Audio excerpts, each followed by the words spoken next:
My name is Jerry Gill. Today is February 20th, 2010.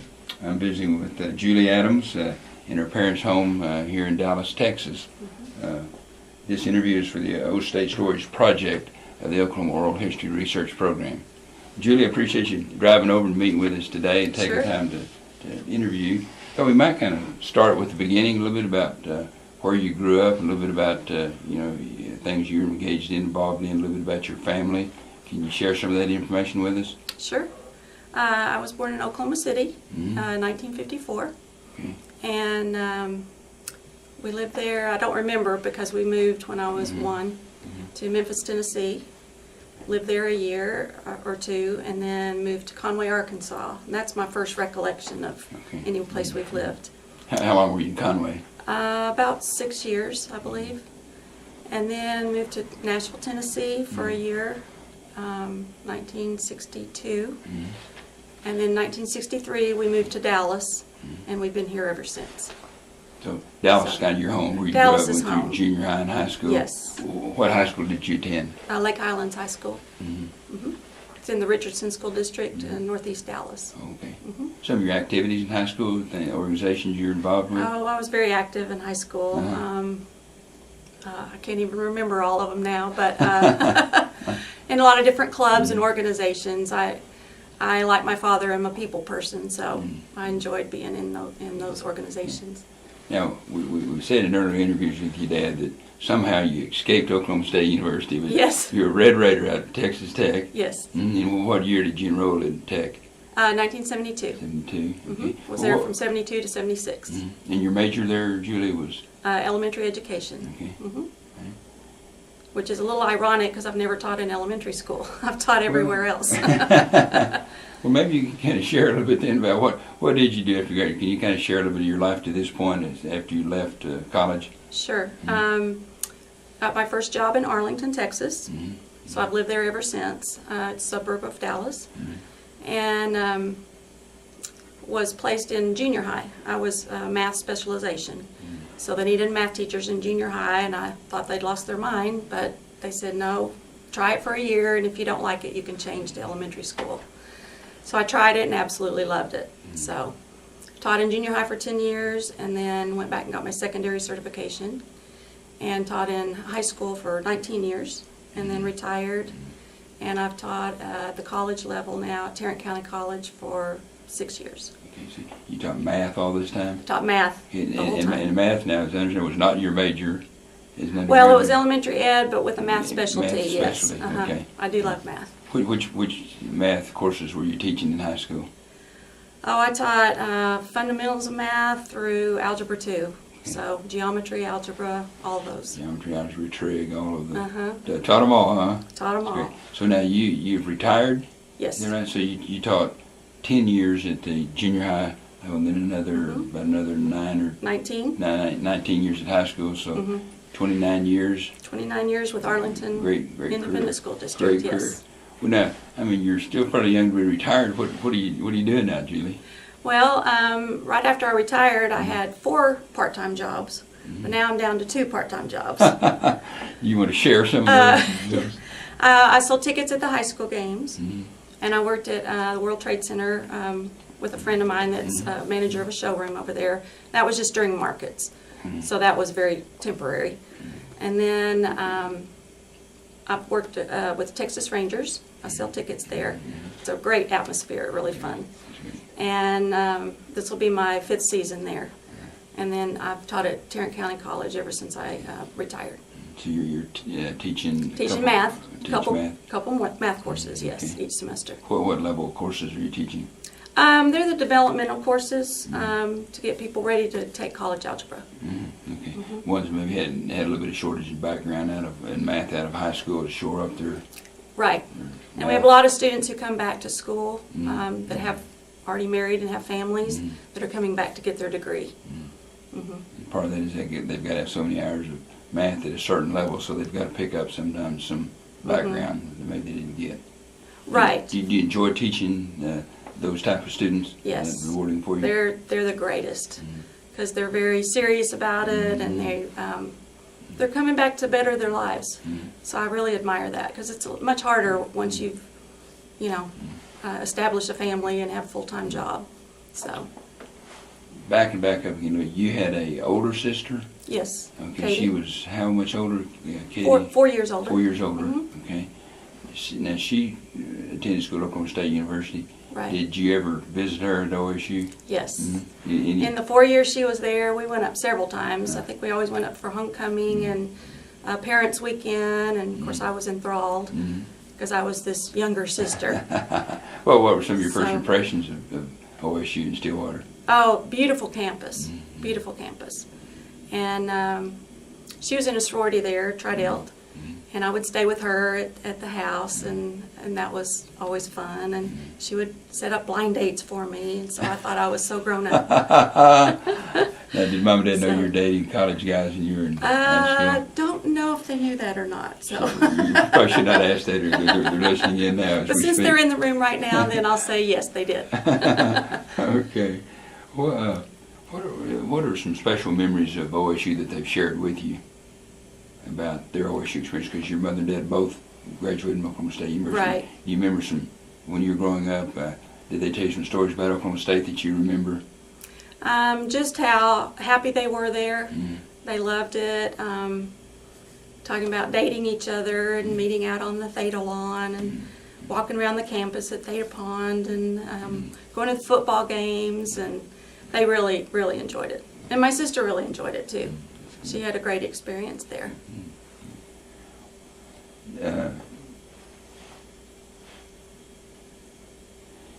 Did your sister, what did she, because she visited several times, just picking up on some of your comments, did she then and since you shared sort of her feelings about Oklahoma State with you, about being part of her father being there and then her grandfather being the first graduating class, was that kind of neat for her? Was that a special feeling for her? Yes, yes.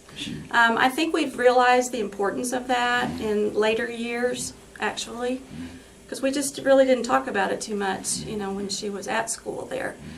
But Oklahoma State has just been wonderful to our family and included us in several things, and I think as that has occurred, that we have realized the importance of that even more now.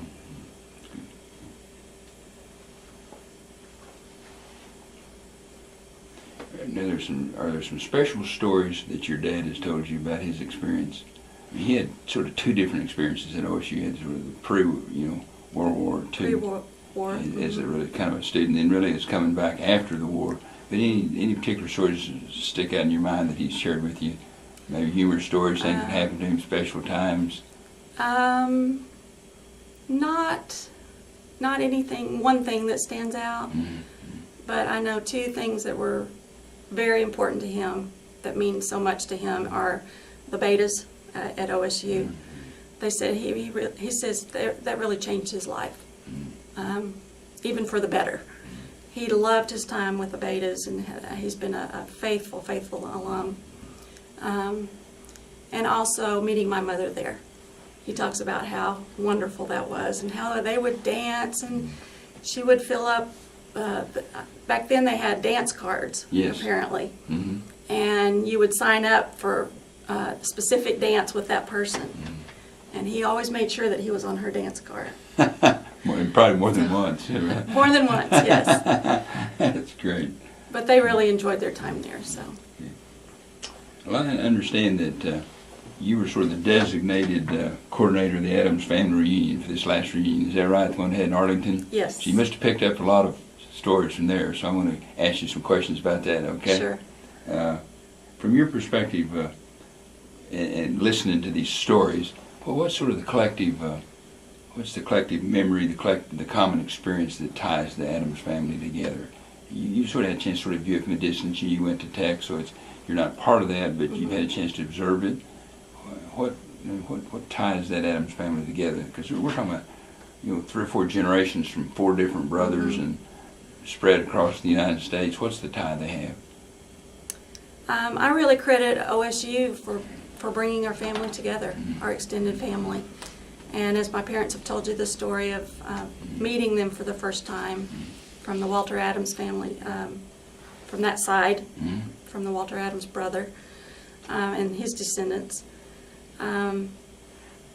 it's been amazing. It's been an amazing journey. And it started in 1989 when they went up for the centennial celebration. And then it's just grown from there, and it's just blossomed. I credit my father for organizing that first reunion, and that's where we all got to know each other, and we just fell in love with each other. And what a great group of people. And we realized how much time we'd missed out on all these years, not knowing about one another. So through Oklahoma State, that's what brought our family together, and we are very grateful for that.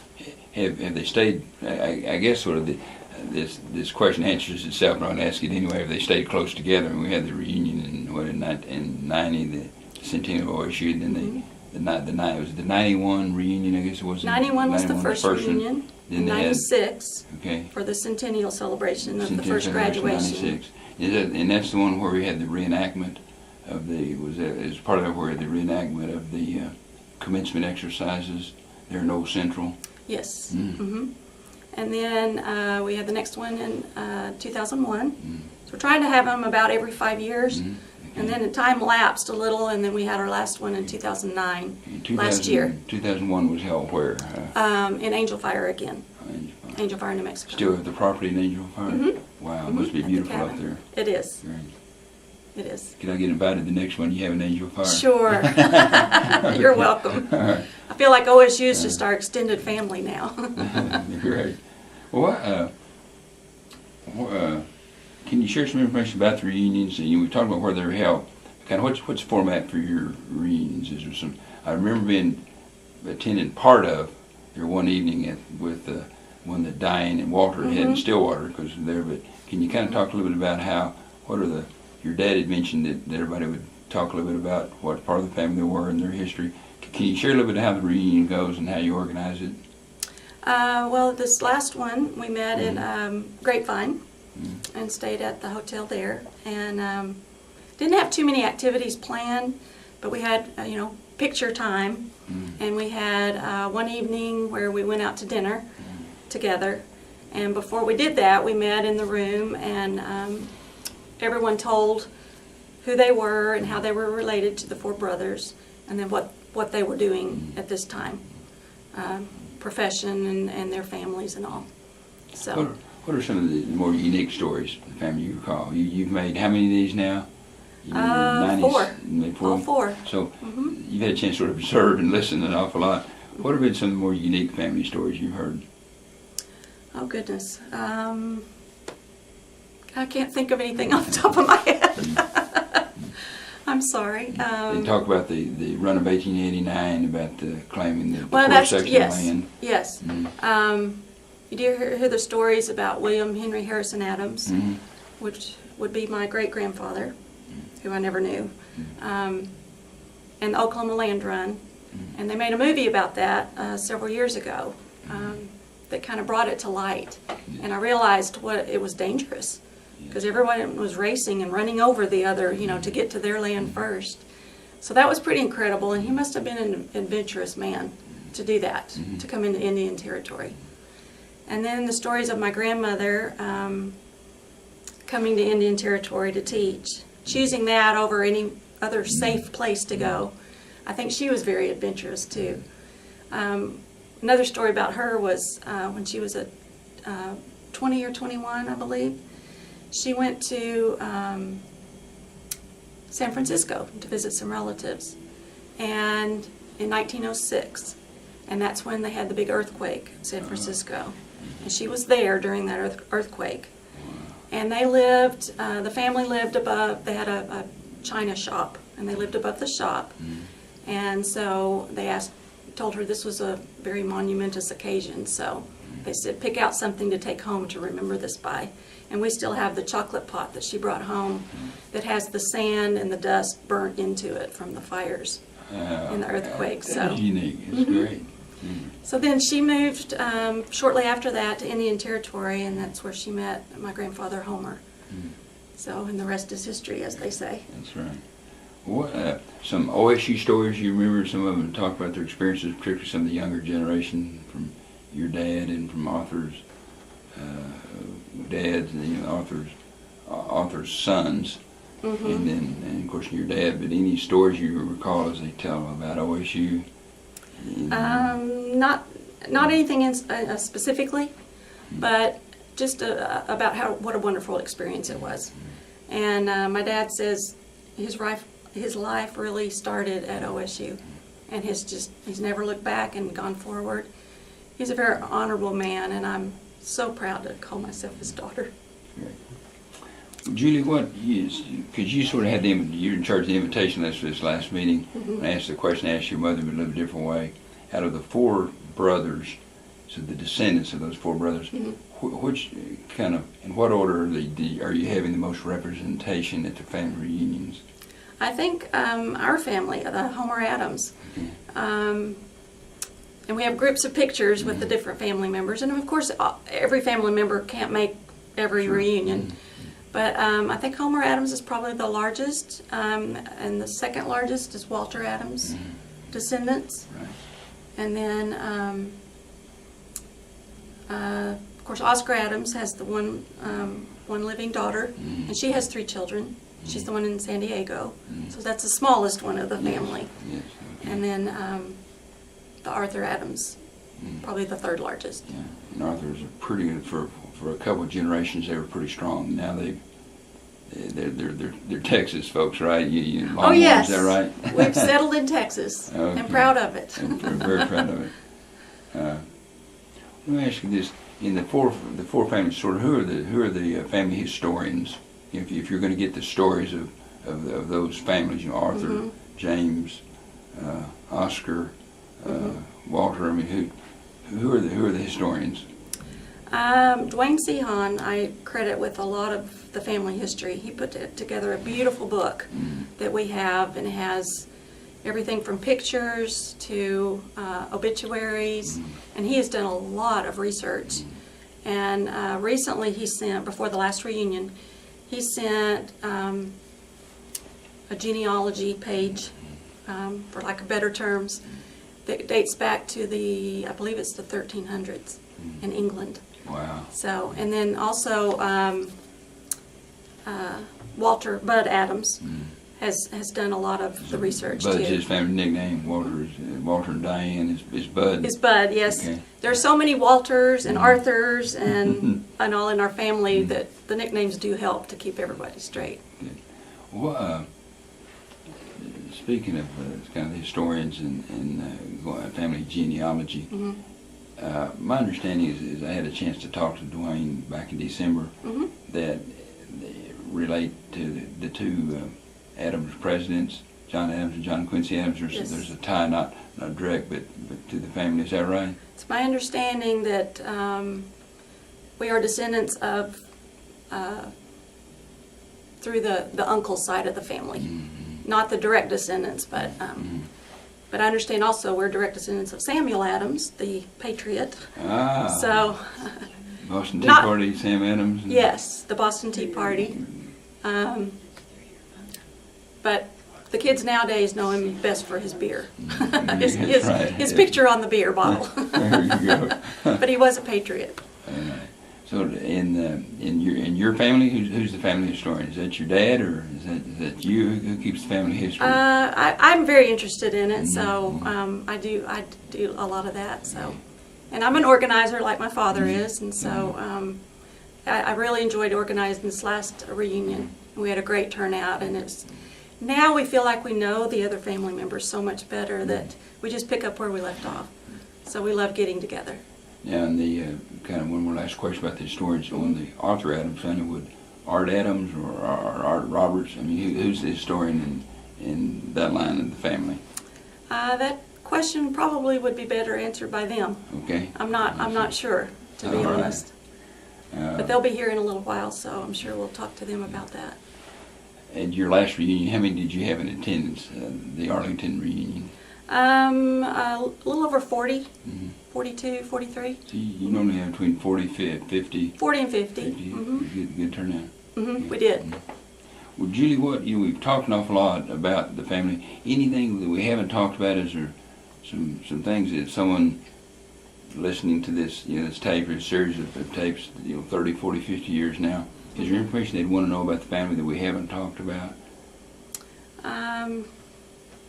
Gosh, I'm still learning about the rich history of the Adamses and Oklahoma State, and I'm very appreciative of Oklahoma State and just what they mean to our family. So I appreciate all that you've done and that you've brought our family back together.